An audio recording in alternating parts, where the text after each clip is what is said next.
So, Jessica, tell everybody who you are and what you write. Okay, I'm Jessica Renwick, and I write middle grade fantasy novels. Awesome. And yeah, I live in Red Deer, Alberta, so local author. And yeah. Nice. You're fairly new to the writing process too. Yes. Well, I've written for a long time, but it took me a very long time to actually do anything with it. So, Nice. yeah. Nice. Congratulations. Thank you. Yeah. So the development of a young mind is crucial at the age your targeted demographic is. For you, for your writing, how much responsibility do you feel that writing to have a message that reaches and entertains but also teaches?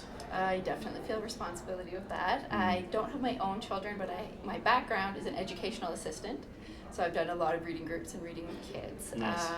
And I have 4 nieces and a nephew, and 3 of them are in the target age range for my book. So Nice. I know how inspirational books are to kids at that age and influential. Yes. So you really want to make sure that you have good messages in there. And I remember being that age, books were very influential to me. I loved reading. Books had like kind of a certain magic, and it sticks with you, like what you've read at that age. And so when your brain is being formed, you really take those messages in. So I definitely was careful with what I wanted to put in there. So, Nice.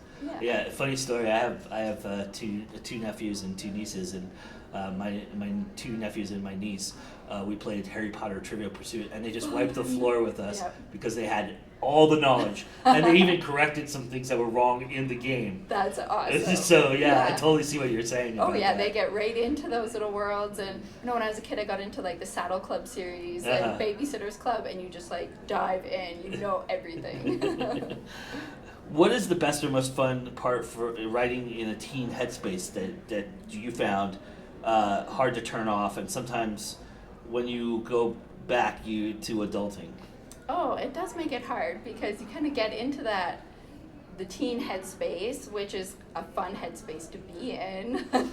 So then you have to go back to your real life, and it's like, I want to be writing, I want to be working on this book and back in this fun fantasy land adventure that I'd like to be in. So it does make it hard. Then you go back to the day job and you're like, oh, I have to like work now. That's awesome. Yeah. Magical elements are often a staple of this genre. Was it important to you to put a different spin on it? And if so, how did you do that? So I guess it's important to me for each author to kind of have their own spin on things. Sure.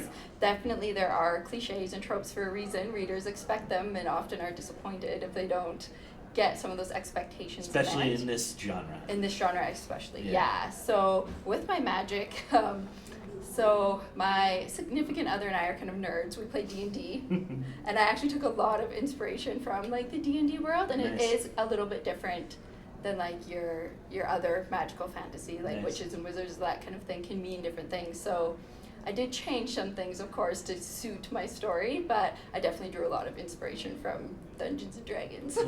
Was the age range something that you considered in terms of making those changes a little bit? Yeah, definitely. Was the plan always to make this a series, or did it grow from the fan base response? And if you're looking at this as a series, how careful were you to plot this out and kind of figure out as you went along? Or was it something that you just kind of went with and it just kind of flowed naturally for you? Well, it's kind of a combination because I did have a trilogy planned, but now as I've gotten into it, my brain gets going and I have all these other little hooks in there now that I can keep going on. Nice. So I think it's probably going to be about 5 books right now, Nice. or in the end.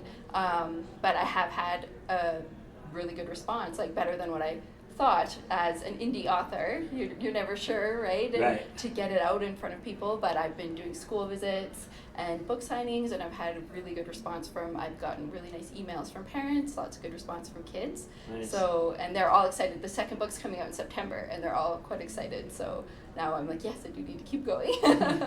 With the school visit thing, is that something you wanted to do right off the bat, or did you kind of present it to you and you just ran with it?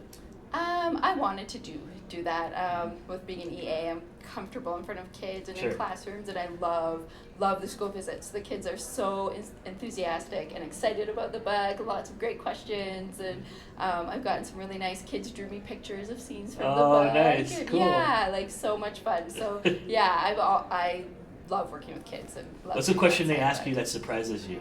Oh, they ask me all sorts of questions, but a big one is they always want to know, like, what happened to the dog. They love the dog.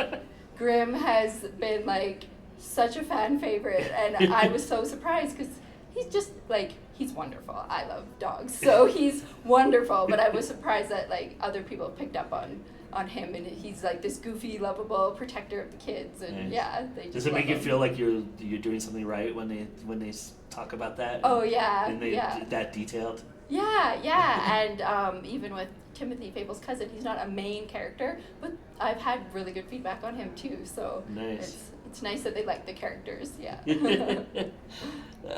What quality or qualities do you think Fable Nuthatch, did I Yes. say that correctly? Nuthatch, yeah. Fable Nuthatch possesses that maybe you wish you had at that age or even now?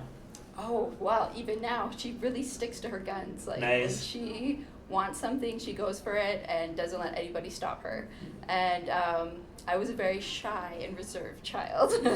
So, and I could be independent, but I wouldn't necessarily make any waves. And she is not afraid to do anything. And that's still a lesson I'm learning now in my life too.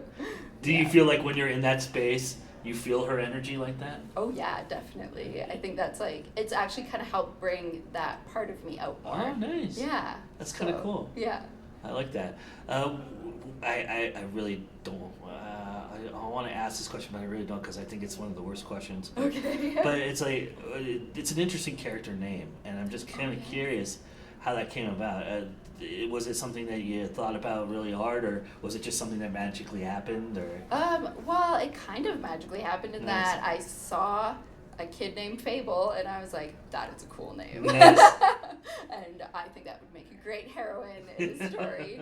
And then Nuthatch just came because I love birds. I'm a bird nerd. So Nice. there's actually a few last names in my book that I'm like, well, this bird name is pretty cool, so let's throw that in. Nice. That's awesome. Yeah.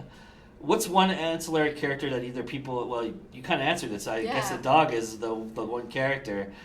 Is there another one that people want to talk to you about or learn more about that started out maybe you didn't think was going to be important? Yeah, Timothy, he was the one who gets kind of kidnapped in the book, and Mhm. Fable sets out to save him. So he's not in the first book a lot, but so many people really liked his character. Interesting. And so now I'm going to give him a bigger arc, and we're going to actually, in the third book I'm writing now, he's going to really step into things. So Is there thoughts in your mind about writing sub books or maybe even like a novella of some of the characters that you've created within this world that people have asked you about? oh yeah, definitely. I've kind of set up some situations for kind of spin-offs into a couple of the other characters. Nice. So I plan to do that. Nice. Your fans will be appreciative of that. Okay, I hope so. What is your approach to the world building elements of your story? How much do you feel needs to be known right away? How much are you holding off to the side that doesn't get revealed? And how much do you, sprinkle? Are you like to sprinkle in, or are you somebody who likes to just info dump and put it right in front? I like to sprinkle it in. I Nice. think, especially with like young readers, the info dumps can be way too much. Yeah. And it won't like hold their attention. And with the book, we're looking through Fable's point of view and her going into Starfell. This is a new world for her. Mm. So we're kind of discovering it through her eyes. Nice. So in each book, we are learning new things and getting like through her experiences to see more of the world. And Nice. yeah. What do you love about being indie? Oh, I love the control. Nice. I love that I can do, like, I've actually surprisingly for middle grade sold a lot of ebooks. and I have all the control to bring my price down to 99 cents and do those email subscribers newsletters that come out, and it's done really well with those. Yeah. So having control over all that, the pricing, yeah, I just really like that, and I like knowing that it's up to me when it's up to me for how long it's available and when. Yeah. Is that encouraging to you that kids are embracing the Kindle process? And I was very surprised, and it is encouraging, especially that it shows, I guess, that kids are maybe reading more than what people think. Yeah. And it shows parents will be the ones getting these newsletters, Yeah. and they're thinking of their kids and putting it on their Kindle, and so it's kind of like family sharing, and yeah, I do like that. I think this generation of kids and the generation right before it get a lot of slack for a lot of things, but I think they're really changing the landscape of reading because they're embracing something that we embraced when we were younger, and it kind of went away a little bit, Yeah. and now these kids have started to pick that mantle up and run with it. Yeah. So for you, that's really encouraging because It you're right is. in their Yeah. headspace. But I'm curious your thoughts on that. What do you think about that? Do you feel like you've come in at the right time? And I think I've come in a pretty good time. Yeah, it seems like kids are reading a lot more again. I know there was a time there before Harry Potter came out that everyone was Right. worried about kids reading, but Harry Potter seemed to bring everyone back in. So Nice. and working in the schools and seeing kids are reading a lot in school too. So it's good. And I think with the advances in technology, kids love technology. So with the Kindles and the Kobos, I think I can see them being used more and more. I definitely still sell more print books, but the fact that I have sold a lot of Kindle has been very surprising for me, but very encouraging. So have you done like conventions and stuff like that where you've sold and been at had like tables and things like that? I have done just book signings, school Okay. visits. This is my first convention that I have a book for sale at. Oh, so, nice. Yeah, and I've sold a few, which is exciting. Nice. So yeah. Cool.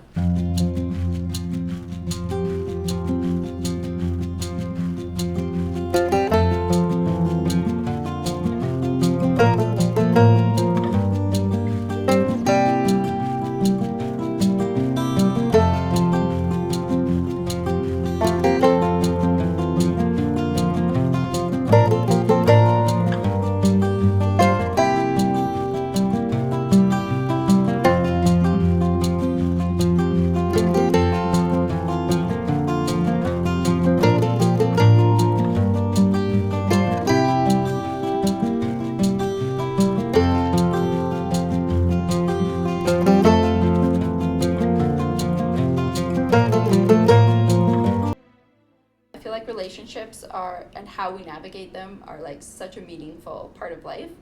And, throwing a bunch of kids together into a crazy adventure, it creates such a bond in relationships. And it's something I think that's really good for kids to read about and exciting.